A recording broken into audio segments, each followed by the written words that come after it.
കഴിഞ്ഞ തദ്ദേശ തെരഞ്ഞെടുപ്പിൽ വ്യാപകമായി വർഗീയ ധ്രുവീകരണം നടന്നുവെന്ന് പറയുന്നത് സജി ചെറിയാൻ ചൂണ്ടിക്കാണിച്ചപ്പോൾ അദ്ദേഹത്തെ വേട്ടയാടുന്നു.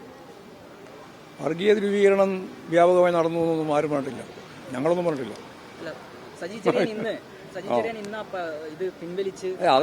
അത് വർഗീയ ധ്രുവീകരണത്തിന്റെ പ്രശ്നമൊന്നുമില്ല.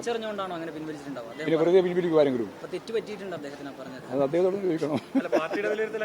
ഞങ്ങളെ സംബന്ധിച്ചിടത്തോളം ഞാൻ ഇന്നലെ അസന്നിഗ്ധമായിട്ട് പറഞ്ഞു, ഇന്ത്യയിൽ വർഗീയതക്കെതിരായിട്ട് പൊരുതുന്ന, അത് ഭൂരിപക്ഷ വർഗീയതക്കും ന്യൂനപക്ഷ വർഗീയതക്കും എതിരായി പൊരുതുന്ന ഏറ്റവും പ്രധാനപ്പെട്ട ഒന്നാം സ്ഥാനത്തുള്ള പാർട്ടി CPIM ആണ്. ആ CPIMനെ നിങ്ങളെല്ലാം കൂടി ചേർന്ന് മാധ്യമങ്ങളെ ഒരു ശൃംഖല തന്നെ ഉപയോഗിച്ച് ഊഷ്വാ രാഷ്ട്രീയ പാർട്ടികൾക്ക് വേണ്ടി CPIM എന്തോ ഇവരുമായിട്ട് ഒരു ഡീലാണ് എന്ന് വരുത്തി തീർക്കാൻ വേണ്ടിയുള്ള ബോധപൂർവമായ പ്രചാരവേലയാണ് നടത്തിക്കൊണ്ടിരുന്നത്. ആ പ്രചാരവേല ഞങ്ങൾ അന്നും ഇന്നും അംഗീകരിക്കുന്നതല്ല. ഏറ്റവും ശക്തിയായ വർഗീയ വിരുദ്ധ നിലപാട് സ്വീകരിക്കുന്ന പാർട്ടിയാണ് CPIM. അത് അന്നും അതെ, ഇന്നും അതെ, നാളെയും അങ്ങനെ തന്നെയായിരിക്കും.